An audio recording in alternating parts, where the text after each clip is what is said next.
going to be okay," he might say in his calm, soothing voice.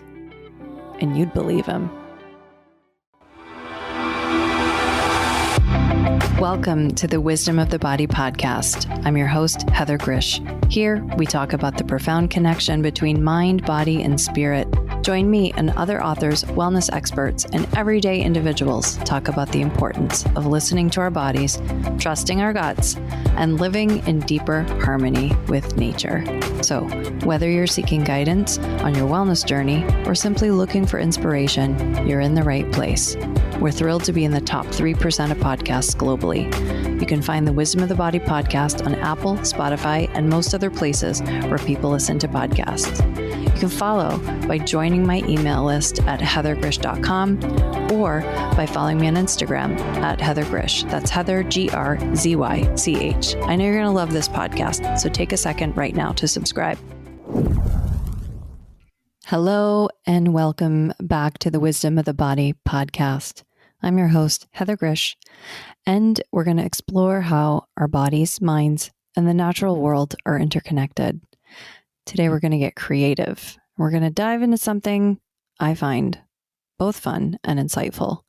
We're going to imagine an herb as a person. So today, we're going to talk about if ashwagandha were a person. Now, I know that might sound a little out there, but trust me, this ancient herb has so much wisdom to offer.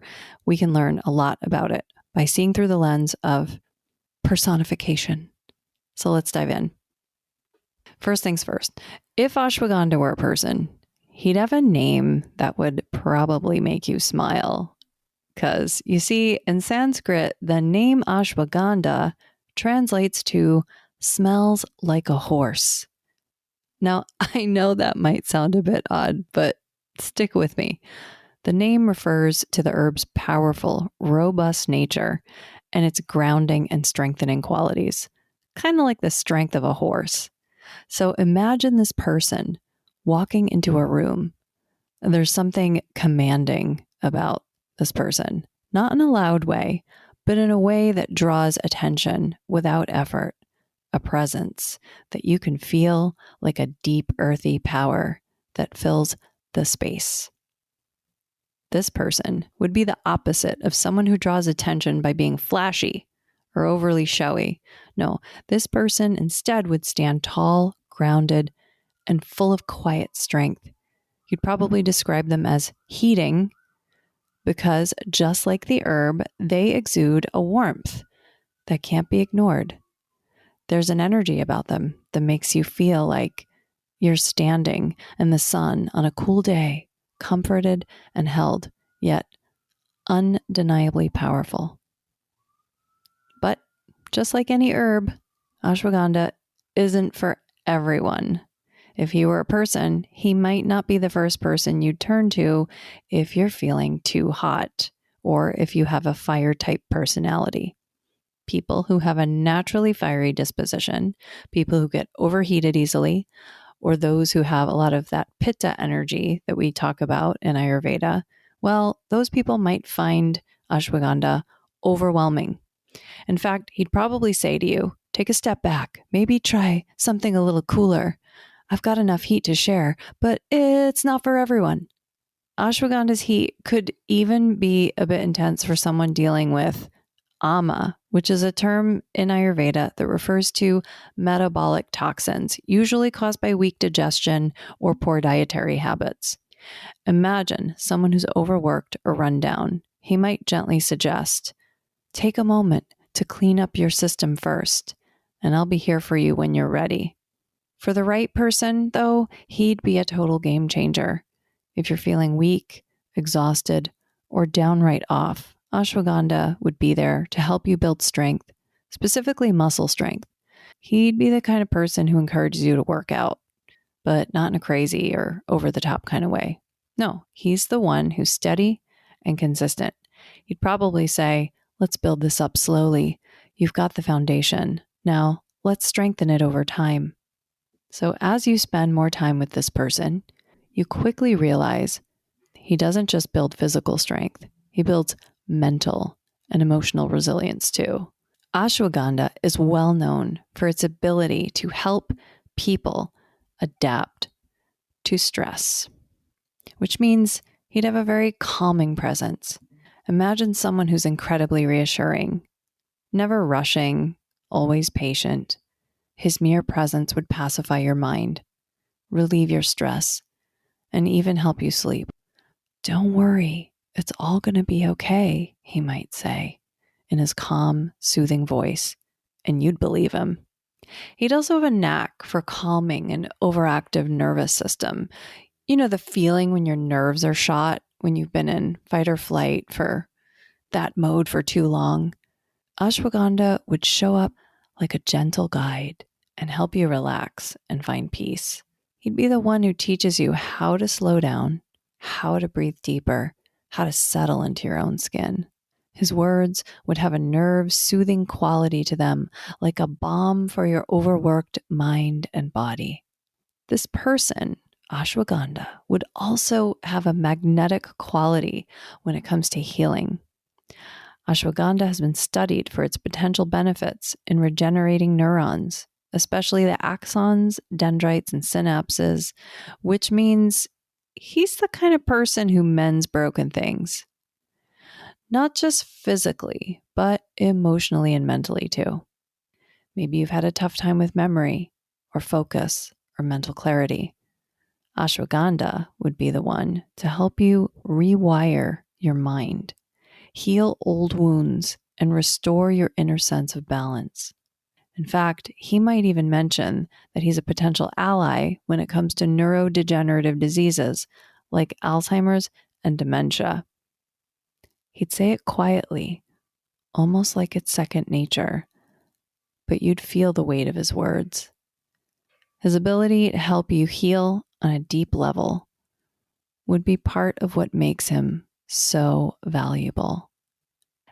And we cannot forget his role in rejuvenation, especially when it comes to male rejuvenative health for the reproductive system. If you were struggling with low libido or fertility issues or even menopause-related hormonal shifts, he'd offer a thoughtful solution.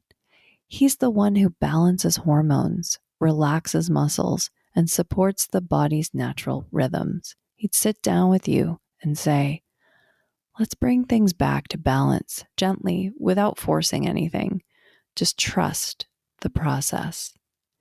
His wisdom is rooted in the understanding of the body's cycles, and he'd help guide you through the challenging parts of life with the kind of nurturing care that only someone like him could offer. And here's a little secret about him.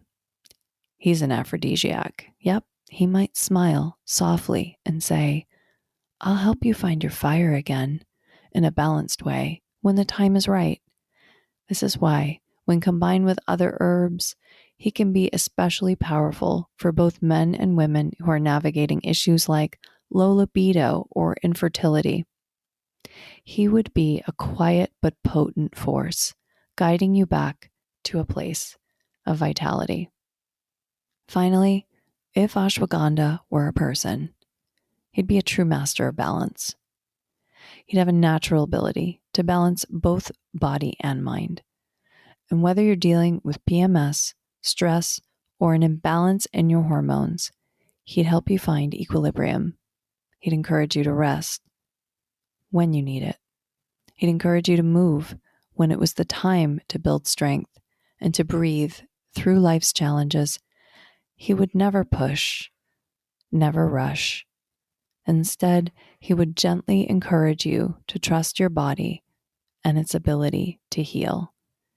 And in his presence, you'd find a kind of peace that comes from getting deep rest, grounding, and harmony. He wouldn't promise you instant fixes or magical cures, but rather a steady and rejuvenating path toward health. And as you walk that path, you'd feel more resilient, more connected to your body, and more at peace with the world around you. So the next time you reach for ashwagandha, remember this. He's not just an herb. He's a wise, patient, healing presence, someone who helps you build strength, find balance, and heal from the inside out. Amidst life's chaos, he's the one who quietly reminds you to breathe, to trust, and to slow down. But again, he's not for everyone. Thank you for joining me today on the Wisdom of the Body. I hope this imaginative journey into the personality of Ashwagandha helps you see him in a new light, one that's full of wisdom and warmth and strength, just as the herb itself, the root that we consume. So until next time, remember to listen to your body, trust your gut, and live in greater harmony with nature. If you are embarking on a fertility journey and are ready to have your mind blown about what your body is really capable of and how it's impacted by the environment, then check out my book, The Ayurvedic Guide to Fertility. You can actually download the introduction to the book for free on my website at heathergrzych.com. That's Heather, Grzych.com. Read the intro for free and then buy the rest of this fertility enlightening book pretty much anywhere books are sold. Feeling like there's just not enough time in the day? You're not alone. Many of my clients, like Jessica, come to me overwhelmed, struggling and feeling the effects of aging.